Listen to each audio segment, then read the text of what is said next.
It's that time of year again. We're here counting down our top 50 board games of all time.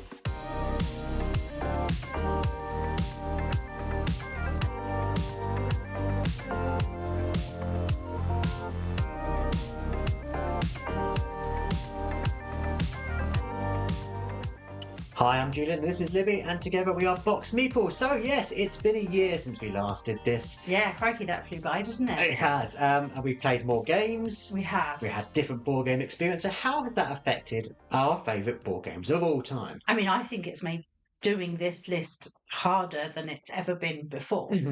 I feel like making that choice and trying to position games so much trickier this year, having played a lot more of them. It's like, yep, they're all great games. So keen followers of the channel would know we've done this last year and we did it the year before as well, and we did it the year before that. So this is our fourth version of this. Second year of doing a 50, rather, the first couple of Yeah, I years. was going to say, so the original 20. were just top 20, so that's going to affect things a little bit. But that was mainly because we had played less games then. Yeah. And now I feel like I can barely squeeze all these good games into this top 50, sort of busting at the seams. And I look at my 60s, my 70s, and I'm like, oh my gosh, how's that game not ended up in there? So how did you do your selection? Well, and I think I would change it for next time. I did as we'd done the previous year and did a pub meeple, matchy, this one or that one, this one or that one. And whilst I'm doing that, I'm very much kind of in the moment right now, as I feel, which one of these two would I prefer to pull off the shelf at the moment? And so it can sort of sway in terms of my mood or kind of just the vibe I'm feeling at that moment. Do I feel like a Euro or do I feel like a party game? You know, and when you're judging those two things, like games that are very different to each other, it can be difficult to say, oh, well, I prefer that one over the other one. It's more of a, this one's good in that situation and that one's good in that situation. So how do you pick?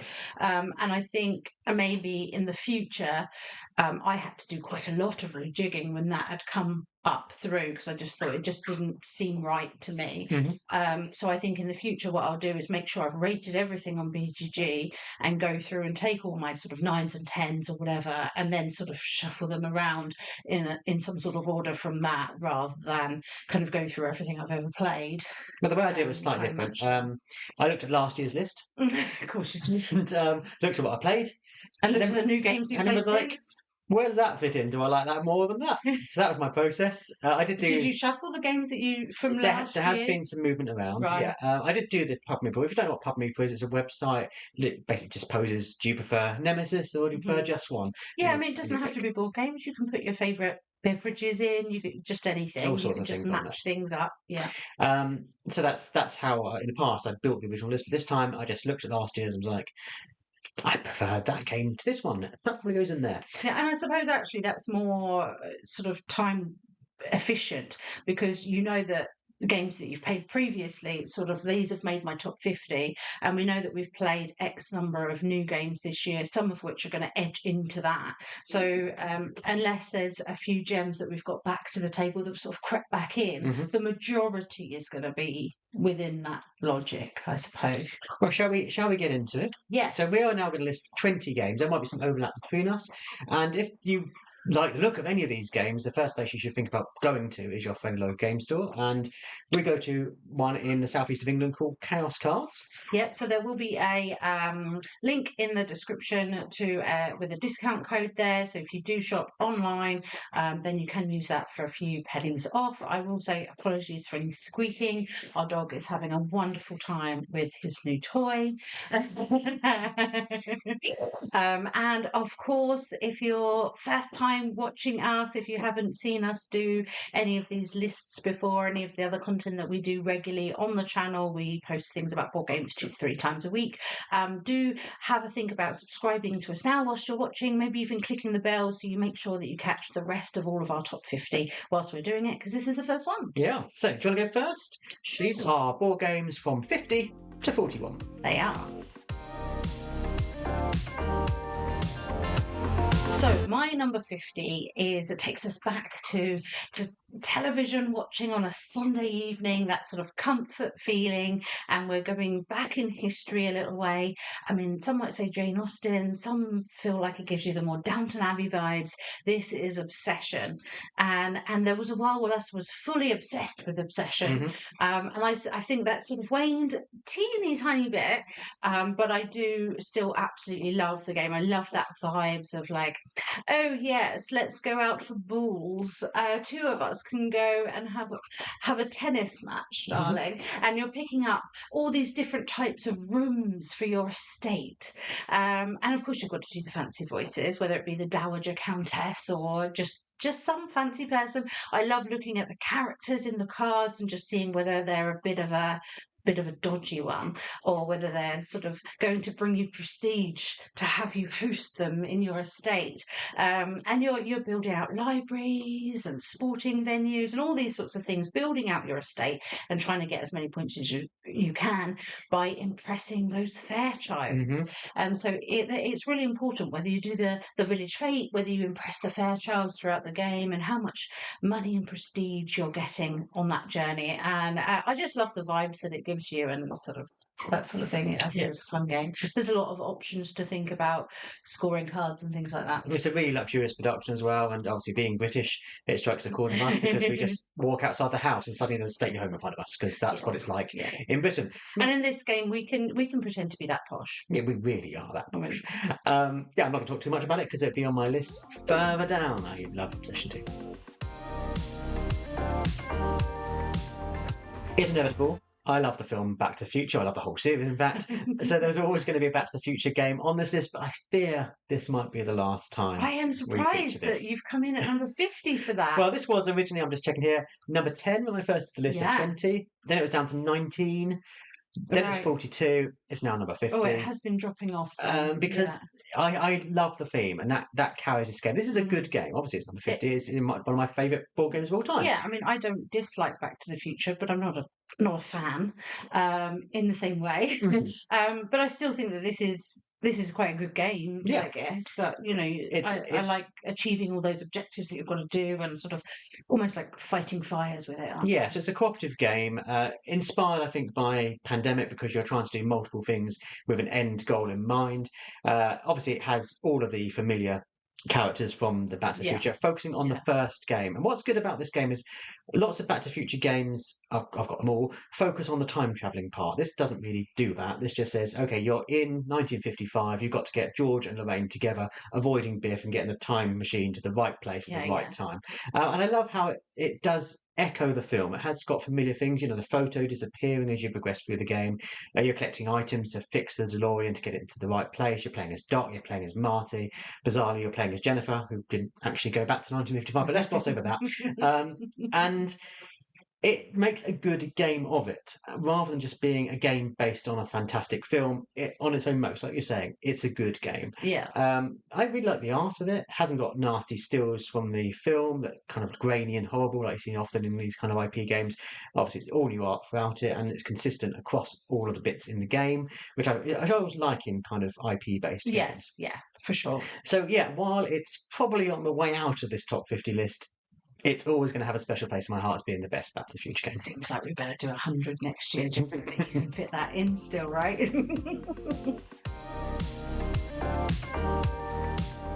So my 49, I mean, the rats just want to go to the moon because they think it's made of cheese.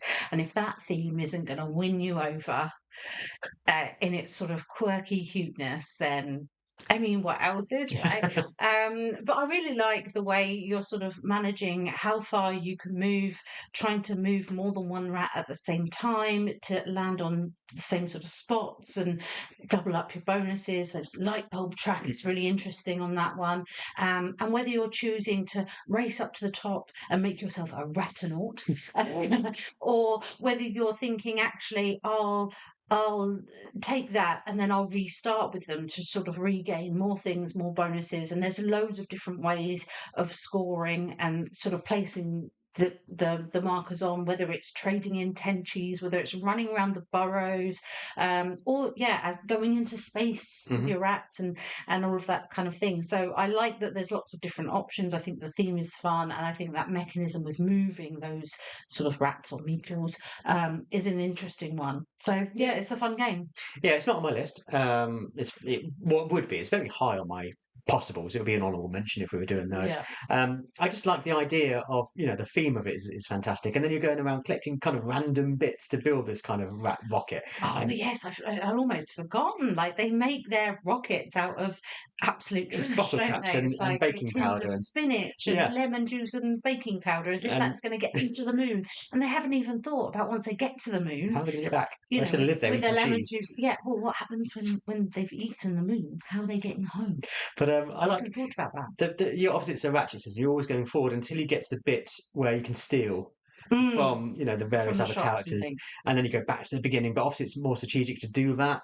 There's lots of clever mechanisms that go on in what some people might dismiss as being a kind of just children's game. It's I remember Yeah, when it's more. I think it's slightly more strategic. I mean, yeah. certainly, like older kids for sure would have a great time with I do this, remember when we played it for the first time at UK Games Expo, and we just sat down because there's often when you go to these expos, if there's a table free, you just genuinely join it because it's quite hard to get onto some games during the day. Just want to play something. And two people were playing it, and they said, "Oh, we need two more." We sat down and played it. We knew nothing about the game first, and interestingly, everyone around that table bought a copy of the game after playing it. Well, I think we brought the last game of and the it day sold of out the show. that day. We'd sold it. Yeah. So it's a great little game and well worth looking into. Not talked about enough. So next on my list is Thunder Road Vendetta. Now I've got a kind of nostalgic attachment to this because this is one of the few games I had as a child growing up. The original Thunder Road, of course, which is inspired by but greatly modernised, because in that game it was very much a kind of roll and lucky game, really. It was the 80s. There wasn't these kind of modern mechanics in there. They've taken the ideas of that based on the Mad Max film. They're just racing through a canyon, trying to survive as the board moves itself from the game, and you're kind of moving the board around. They've taken all of those ideas and made a proper game of it, a modern game of it.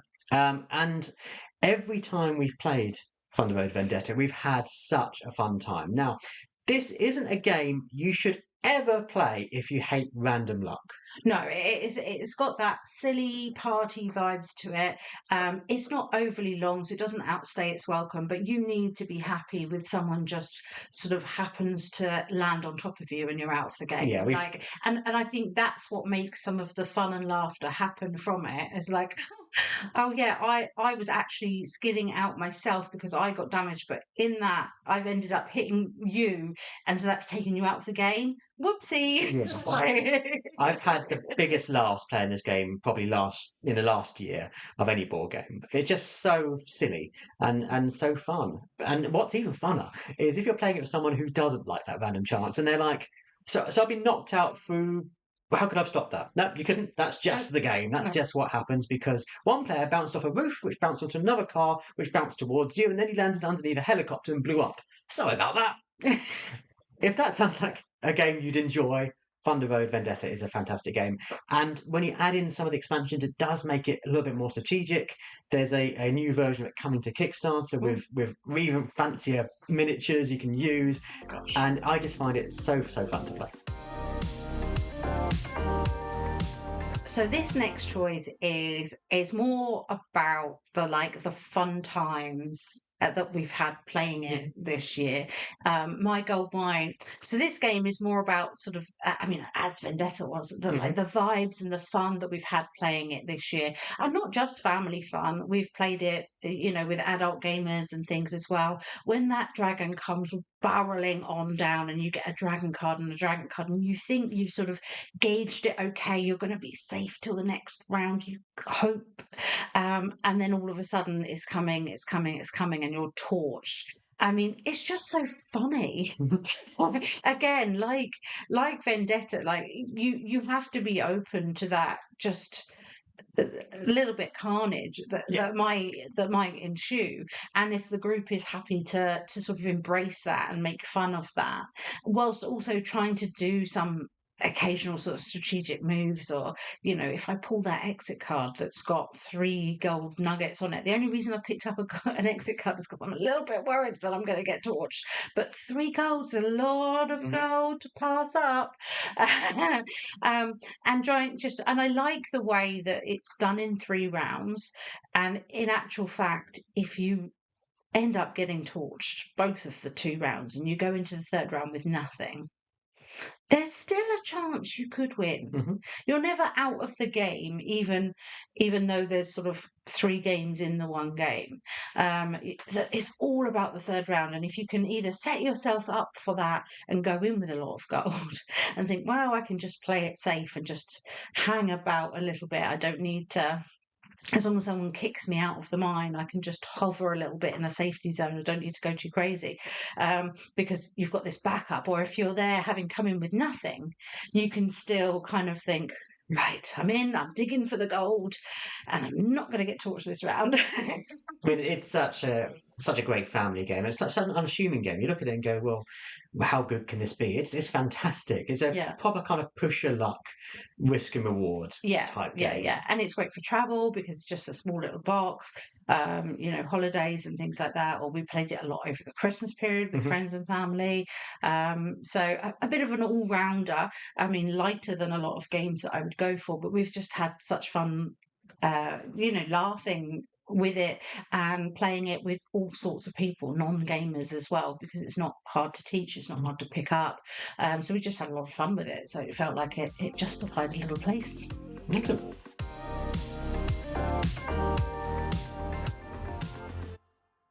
First time it appeared on this list, it was 7, then it's 18. Now it's dropping through a little bit, but it's still love Red Rising.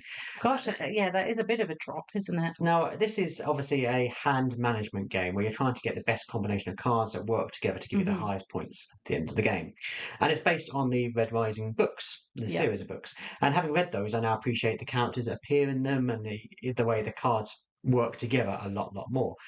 Now, in these kind of similar games to Red Rising, often it's a case you need a certain pairs of cards to work together to give you maximum points. And what I like about this game is you can use substitute cards or substitute characters to fill in gaps, so you're not waiting on one card arriving into your hand to get maximum points. And I think that's a really nice touch. It just means there's a lot more strategy in it rather than just chance. It's a quick to play game, looks lovely. It's a Stonemaier game, so of course it does. And I just really enjoy the kind of mechanisms that you have with it, and working out the best card combinations to use, which are you going to focus on from the beginning, which cards you're going to pick up to get different bonuses, and how are you going to get the individual targets to end the game. When do you want to end the game? Do you want to end it quickly because you've got a reasonably good hand before other people can build up their hands, or do you want to play it out and try and maximize your points both on the board and in your hand? It's so many clever mechanisms that are intertwined that I really appreciate. Yeah, I really like that one too. You might hear more about that a bit later.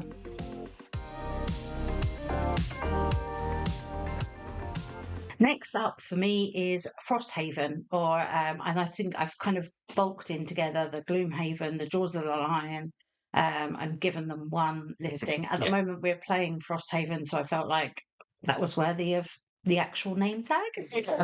We thought that it might be a little bit higher up.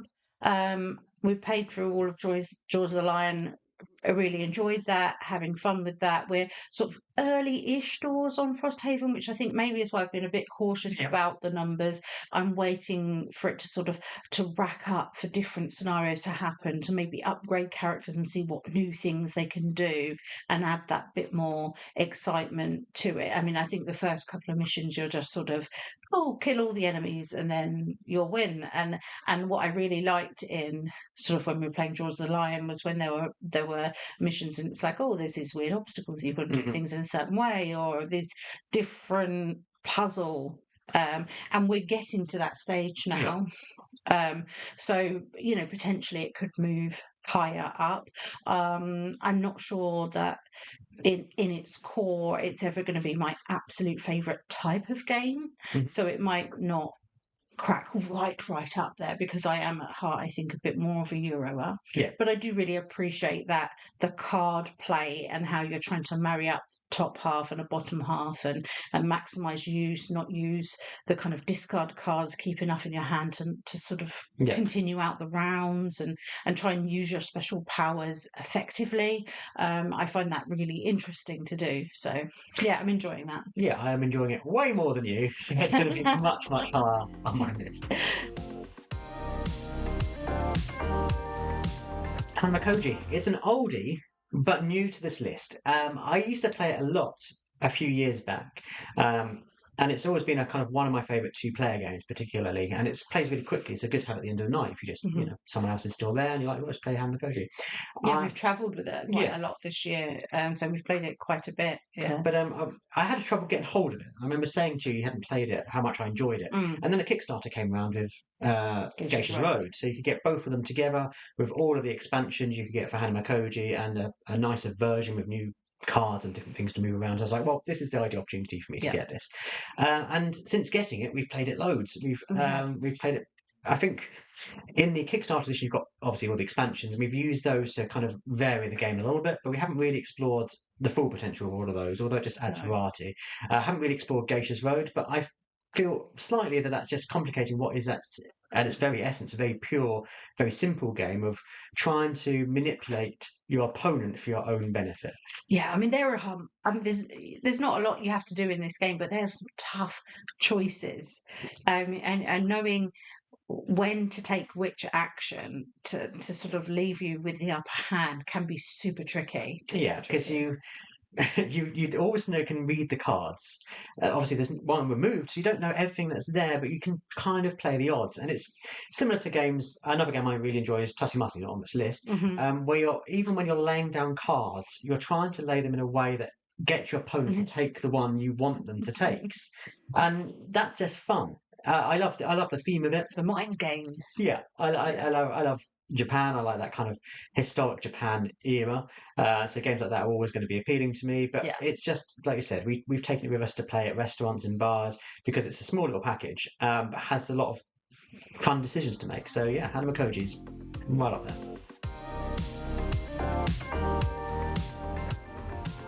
Next up for me is Architects of the West Kingdom. I think this is the only Garfield game on the list at the minute, though I do really enjoy all of the games that I've played so far. There's some on the shelf that we've yet to table, which makes me a bit sad. I think, oh, could that be another one that might have made the list? Who knows?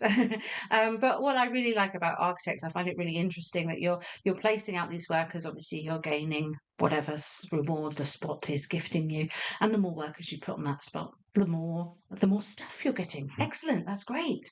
Except for the more workers you have there getting you more stuff, the more vulnerable you are to being sent to jail. And I find that whole mechanism of this game, along with whether you're going to deal with the black market or not, whether you're gaining other people to come and join your little group and help you out along the way, how many times you're going to have to recover people from jail because you just should have played it out slightly differently because now you've put yourself in a vulnerable position.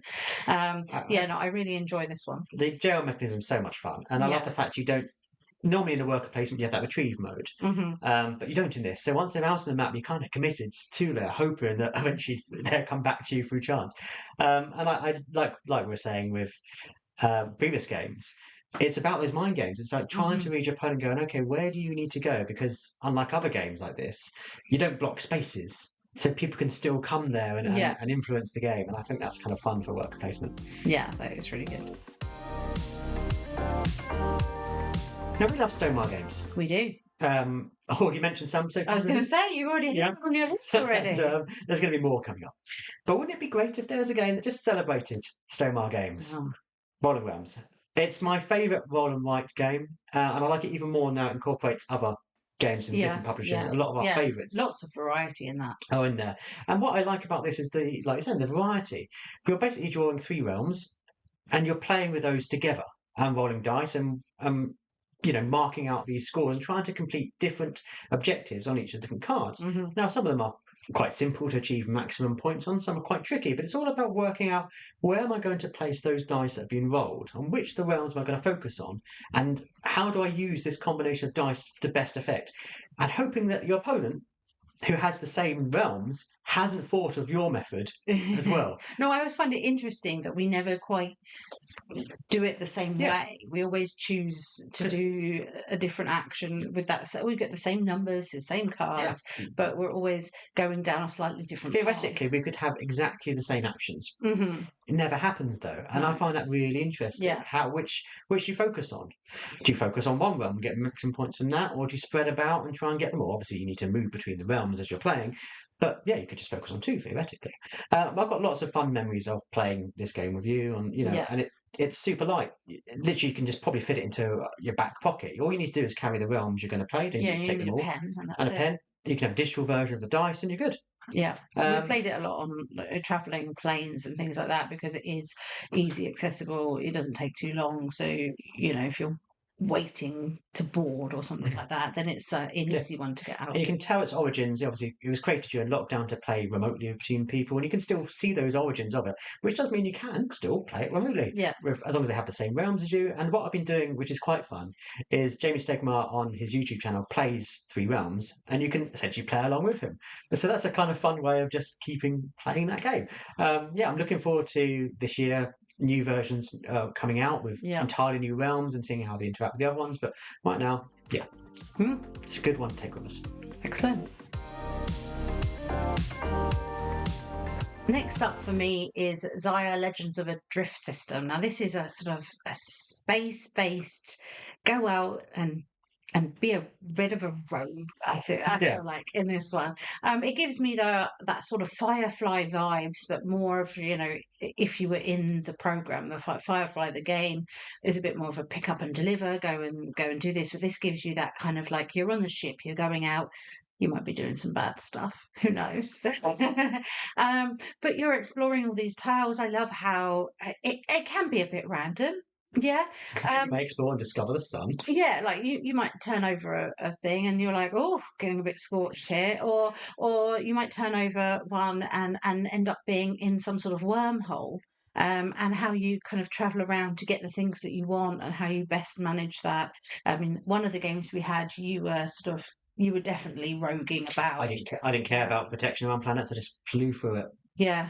And everyone's got doing something slightly different, and you're just roaming about space, having a bit of a jolly time. In so many games we love, space-based games, you're kind of just building up a fleet and then you're going to attack. This, it just feels like you're exploring, you're experiencing the going.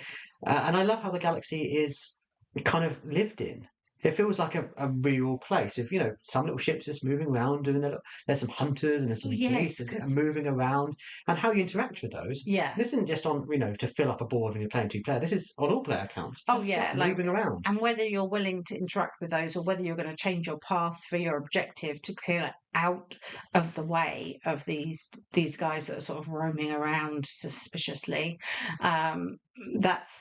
That's fun and interesting, and it just does feel like that sort of real space explore and go around and investigate what's there, what I can do. And obviously you're trying to get points, and you can help people out and get a point maybe for that, or you can sort of do all sorts of different things, but everyone's kind of still exploring, but has their own little twist on things, the different ships, and maybe you're having to avoid some pirates who are just hanging around where you need to get to fill in your objective. And what a lovely production. All the little miniature ships all painted, looks splendid on the board. Yeah, it does.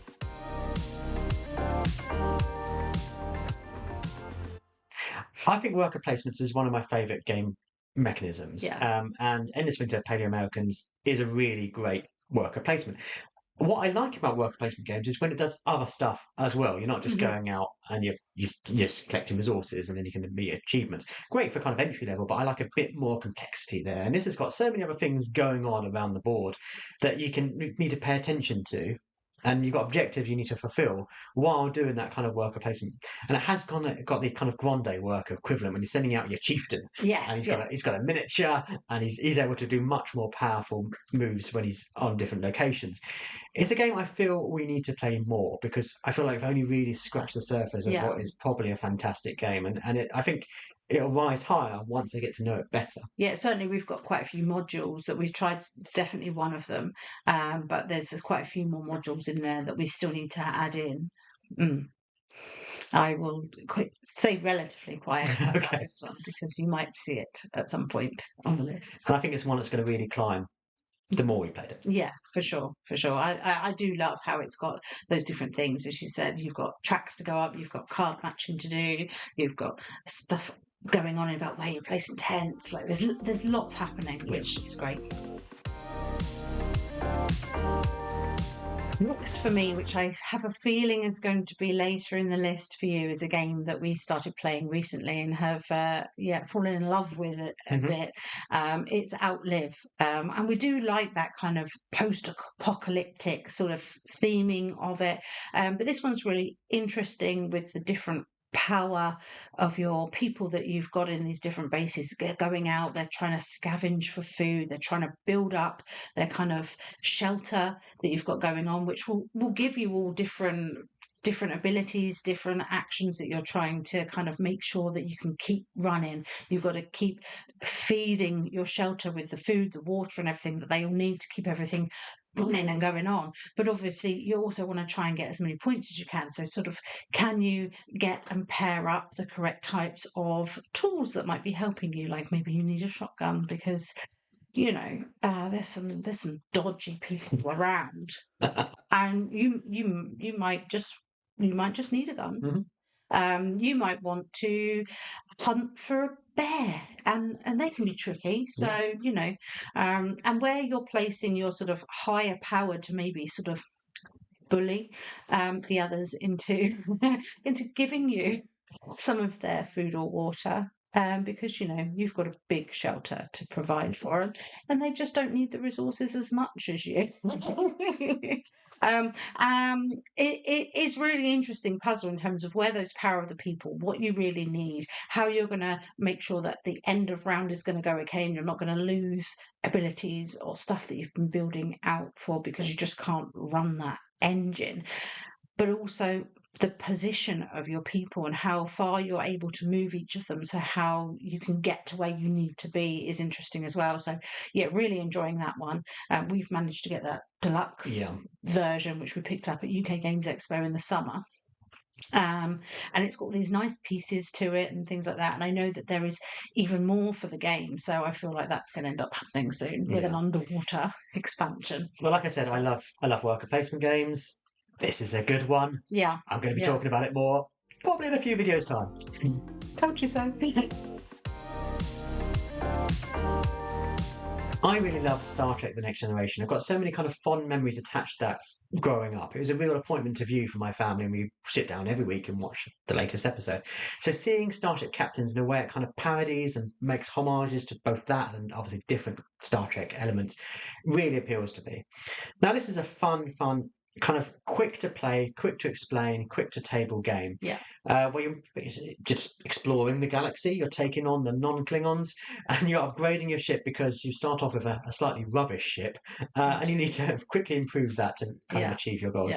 And obviously the headline of this game is the track. So you place your various crew on there and you slide it around, and who comes out the other side is who you get to use in the future.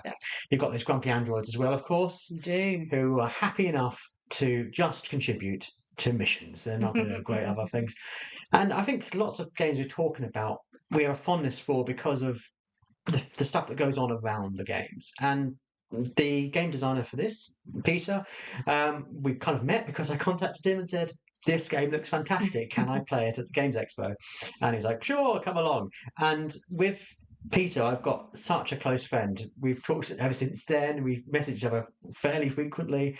And that wouldn't have come about if this game didn't exist. Very true.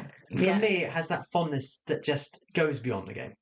Yeah, and some of that feeling of like that what you've built as a community, or great games that you've had with friends that you don't get to see all the time, and that kind of element brings in to a level of a lover of a game very, very easily. Yeah. Next up for me is in a universe that we have sort of fallen in love with. The artwork looks incredible. And this is Tidal Blades, the Banner Festival one.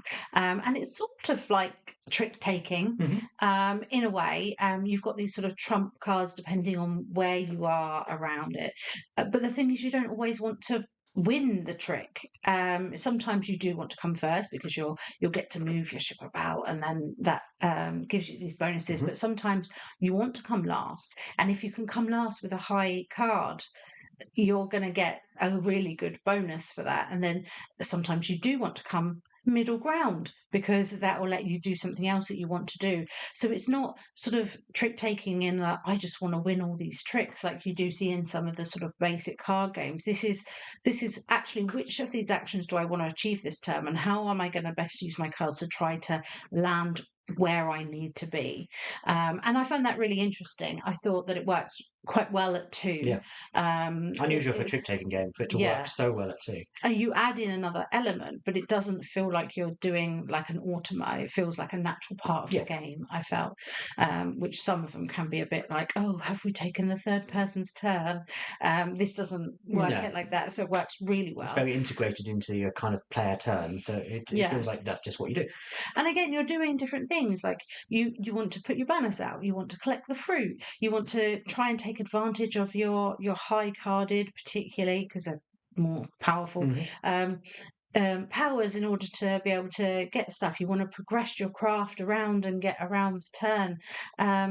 And the feasts, you want to have the most amount of fruit at the feasts and things like that. So there's lots of different things to weigh up as to how you can score points each time, and I really appreciate that. I think it's quick to play. It looks beautiful. It does. That world is just so sort of complete with the original game, and then there's another one coming. And this is, I think, the Banner Festival is where the new one starts. Yes. So I'm excited for that.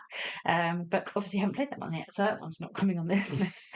But yeah, just a wonderful universe and a really quick, easy, and accessible game to play. Well, this specific Tidal Blades isn't on my list, but it's a really good game. And like you're saying, I do love the fact it's a trick-taking game that works with 2, which seems like a bit of an oxymoron, but it works so well. Yeah. And I think it's probably high on your list because of squishy fruit. Yes. Yeah, for squishy fruit. Who doesn't like squishy fruit? We're doing a lot of galaxy exploring. So we have been.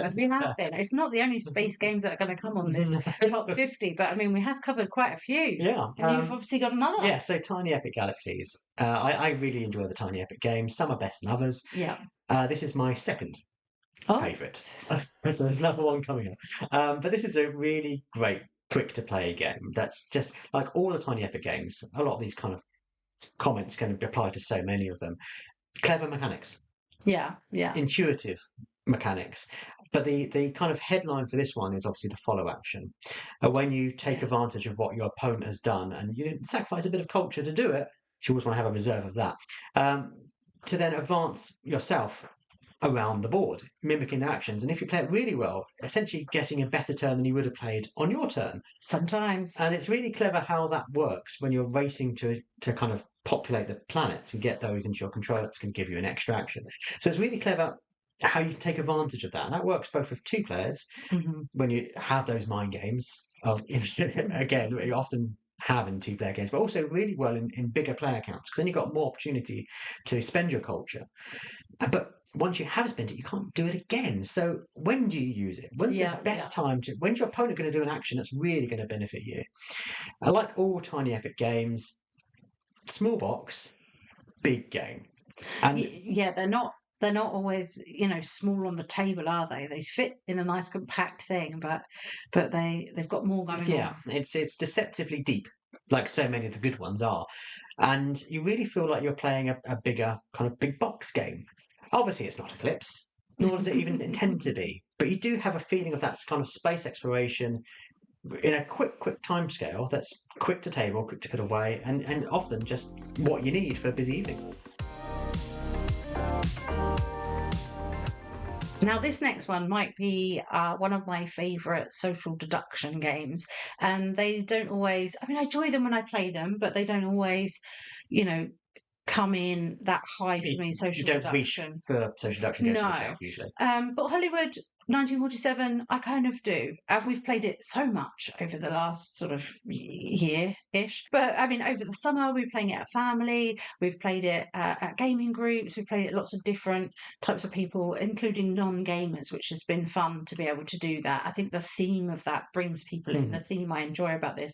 But what I really like about this, I've played some social deduction games where, if you're not chosen to do the bidding, or if you're not part of some sort of alliance that's going on, you can just sort of sit there around the table and do not a lot for ages and just think like, could be playing anything else right now, which has happened to me in a couple of games, can tell. But that never happens with Hollywood. I feel like you're always in the game, even if you're not playing cards down.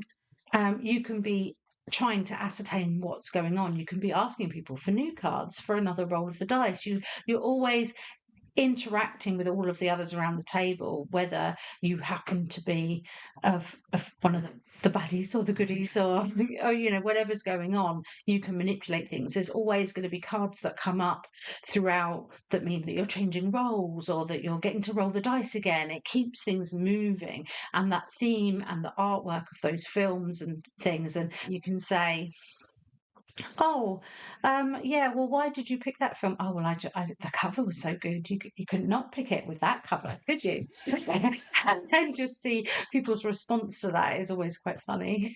I like the fact so many social deduction games. It's going to be high on my list, by the way. But so many social deduction games have a slightly offensive theme. We know which one I'm alluding to. This one, I think, potentially could upset some. Yes, considering it's not a great period of time for Hollywood for sure, but it's probably less than others that you might be alluding to. Yeah, but I think the kind of glamour of it all does ride over that slightly. Obviously, if the theme isn't appealing to you, this isn't the game for you. But I think every time we played it, people have had a great time. Yeah. And such a high play count, which is always great, because this is the kind of game that you want to play when you're being a bit more social and stuff. Although we do play at the end of the night for games nights and things like that quite often.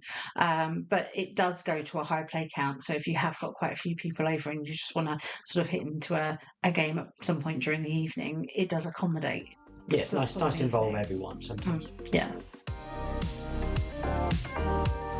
There's a lot to be said for beautiful games.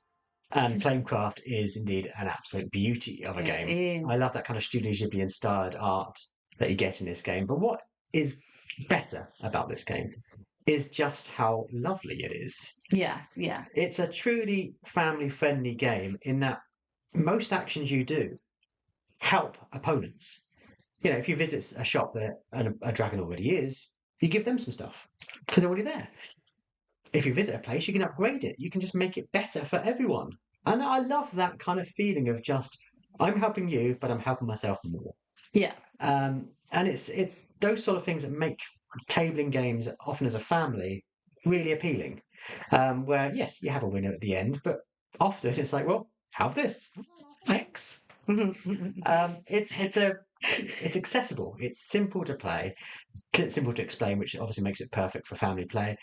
And as you're playing, you just have these sweet dragons that, and funny shop names. Oh, I love the puns in the shop names. I mean, that is they're one of my favourite parts, and coming up with other alternative shop names is also fun whilst we play. I love, how there are lots and lots of different dragons, but you haven't got to learn lots and lots of different abilities. If they're a blue dragon, they do what blue dragons do. If they're a red dragon, they're a red dragon. That's what red dragons do. But you still have those sweet cards of different ones and all different names on them, and even if someone has gone to that spot that you really wanted to go to, it's the most beneficial one for you to do, or if they've taken that mission that you've been saving up for and that was what you wanted, that never means that there's nothing else that you do. They haven't sort of blocked everything. You're always going to have other options, aren't you? Just might not be your optimal play. So it is kind in that way that you were sort of discussing. And all of the this is a really luxe production. A huge neoprene mat you lay out on the table. It's awesome. Yeah, it just feels special. kind of when you're playing it. And yeah, so sometimes beautiful games, beautiful play. And the fact it's now risen slightly on my list from last year shows just how much it's kind of grown on me. So last up for me, my number 41 is a game Distilled. And in this one, we're making whiskies and vodkas and all sorts of different drinks, or at least we're trying to. You're sort of trying to gain all these different cards, all these different maybe barrels and bottles, all these things to help you out in your distillery to make whatever booze it is that you happen to be making. But there's this element of kind of luck in there, in terms of depending on how much you've sort of secured building all the things that you need for it. You're going to be taking the top and the bottom off of that deck once you've given it a shuffle, much like you do take the top and the bottom off when you're distilling the booze, and working out whether you're then actually going to be able to kind of brew up what you were hoping to. Can you make this most wonderful brandy that's cherry flavored or whatever? Or actually, are you going to end up making vodka or moonshine if you haven't planned it well? And there's so many different ways to sort of upgrade your distillery in terms of workers that you can bring in, different barrels, different fancy ingredients. You've always got a signature ingredient that you're trying to make your signature thing that your kind of brewery is well known for. Yeah, I really love Distilled. It's one of my favourite games of last year. It's going to be higher on my list, but I think the key thing that you're saying about this is that I love the spectacle of I've made this, and it's a push your luck game where there's so much luck mitigation that, to be honest, if you've fouled up your drink spectacularly, you've probably got yourself to blame. Yeah, I mean, there's always that little, oh my gosh, please don't be that one thing that I really need. But yeah, one bad shuffle away of tension, but you can sort of hopefully plan for that, and using your money wisely is interesting in this game as well. And that production again is really luxe. That first player marker, so you went all out on the Kickstarter. yeah. And it looks really nice. Yeah, I'm enjoying exploring more, getting into the different expansions and things that are there, and extra cards and bits and bobs that are in that pack. Yeah, it's fun. Great game. It is fun. Last up for me on this section of the list is the White Castle. Now, if this hadn't existed, this spot would have been taken with the Red Cathedral, which is a game I absolutely love. I just love this one much more. Could be because of the theme. Yeah. Like I said, I love that kind of Edo Japan era, which this kind of harks back to. But this is such a clever game because all you're doing is taking a handful of actions across the whole game. But how you play that is so complex. And there's so many variables, and it's a real head scratcher. But it all hinges on those bridges. I think so, yeah. Do you take the low value? Do you take the high value? Do you try to stop your opponent from taking all the benefits from having their gardeners around the bridges and getting essentially bonus turns? Mm-hmm. Or do you get in on that action too? There's kind of three main areas you need to focus on. And I kind of think you need to really focus on just two of those and advance as much as you can up those two, while also paying attention to what the third one's doing. Yeah. And it's such a quick game. We can get through this game in sort of half an hour, just instinctively playing it. But as you're doing it, there's so many crunchy decisions to make. You start thinking, well, that for me is great. Doing that is superb. That one will stop my opponent from doing a superb action. Which do I want to do best? Because with so few actions you have to take, every single one of those needs to be a good action. Yeah, you don't want to waste a turn at all in this game. No. There's only 9, so you can't afford to waste turns at all, and that's what gives it great crunch. Yeah, it's like so many of the De Vere games, slightly unassuming in its little box, but inside that box is a plethora of tension and excitement that I just really enjoy playing. Yeah, it's a good one. So that is our first bout at our top 50, our 50 to 41.